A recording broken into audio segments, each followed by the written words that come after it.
Hey guys, welcome back to another video. Today, we're going to be taking a deep dive into a really important question about my film. How did I integrate different technologies, software, hardware, and online platforms into this project? Now, this might sound like a simple question, but there's actually a lot that went into it. So I'm going to break it all down step by step and talk about both the successes and challenges along the way. Let's start with blogging, because this was honestly the foundation of everything we did. The blogs acted as our central hub for the entire project. Every idea, every update, every piece of progress went through the blog. It's where we planned, reflected, and documented everything from the very beginning all the way to the final product. Without the blogs, it would have been really hard to stay organized. But I'm not gonna lie, blogging was also one of the most frustrating parts of the process.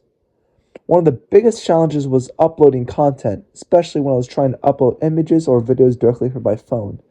Most of my work was done at school, and the school Wi-Fi just wasn't strong enough to handle it. There were times where uploads would fail, take forever, or just not work at all. Because of that, I often had to wait until I got home to finish my blog post, which slowed down my work. Another issue was formatting everything correctly, making sure images were placed properly, videos worked, and everything looked clean and professional. It definitely took time to get used to, but over time, I improved and became much more efficient with it. Even though it was difficult, blogging ended up being incredibly valuable because it gave me a full record of my creative journey and showed how my ideas developed over time. Next, let's talk about YouTube, which played a huge role in sharing and presenting our work. YouTube was basically where everything came together.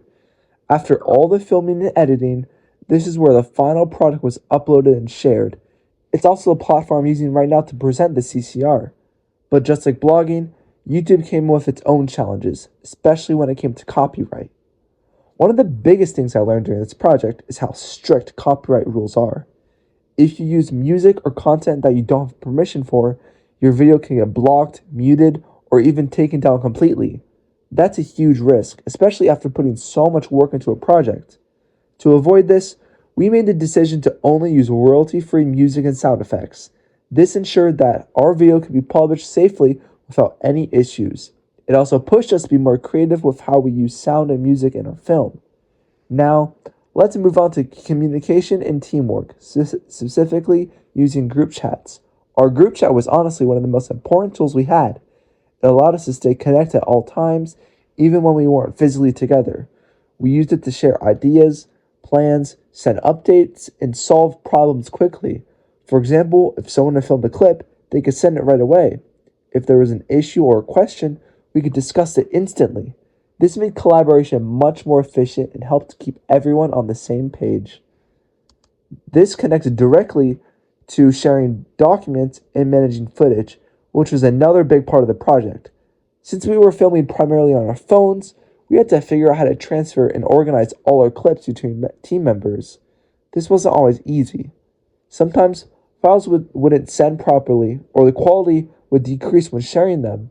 We had to be really careful about how we managed our footage, making sure clips were saved, backed up, and accessible to everyone who needed them. It took some working out, but eventually we found ways to make it work. Now, let's talk about software, which is where a lot of the creativity came to life. For editing, we use apps like CapCut. This software allowed us to cut clips, arrange scenes, add transitions, adjust audio, and apply effects. It played a huge role in turning footage into a polished final product. We also used software for logo and credits, which added a professional touch to the film. One interesting tool we experimented with was an AI-based text-to-video generator. It was called Hail UI Video, and it could bring certain logos to life. Our first logo prompt was, put the letters M, I, S, and E on a black screen and have them slowly form together. The second one was, make the word voltage with the T as a lightning bolt and have the rest of the letters be electrified in silver. This allowed us to create short logo animations. The tool offered a limited number of free videos that included a watermark. To work around this, we placed the logo on a black background and then covered the watermark using CapCut. It was a creative solution that actually worked really well and showed how we can adapt when facing limitations. That leads us perfectly into AI technology and prompt-based tools, which were a really unique part of the project. Using AI wasn't as simple as just typing something in and getting the perfect result. It actually required a lot of work. We had to carefully adjust our prompts, changing wording, adding details, and refining instructions to get closer to what we wanted. Most of the time, it wasn't turning out right. The spelling was wrong, and the effects were wrong. I kept putting in prompts such as fix the spelling of mice, make sure the T in voltage is a volt, not a regular T, and make that electricity blue, not yellow or purple. It was an exhausting process, but we prevailed. After a lot of prompts, I felt like I had control over the AI, making sure that the AI didn't have a hold over my creative vision. Now, let's talk about filming and sound. We mainly used our phones to film, which made things convenient and accessible. However, it also came with challenges like limited storage, varying video quality, and issues with lighting and stability. For sound, it's good to always be very aware of background noise and audio clarity, but for our film, it mainly had no dialogue, so we didn't have to worry about background noise. Finally, let's discuss copyright. At one point, we considered using copyrighted material. However, this process is complicated and not always successful. It can take a long time, and there's no guarantee you'll get approval. Because of this, we decided it was safer and more practical to stick with copyright-free content. This ensured that our project wouldn't face any issues when being published. So overall, this project involved a wide array of technologies. Online platforms like blogs and YouTube, software like editing and AI tools, and technology like phones. Each piece of technology played a different role, and together they helped bring the entire project to life.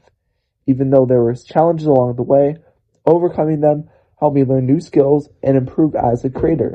Thanks for watching, and I'll see you guys in the next one.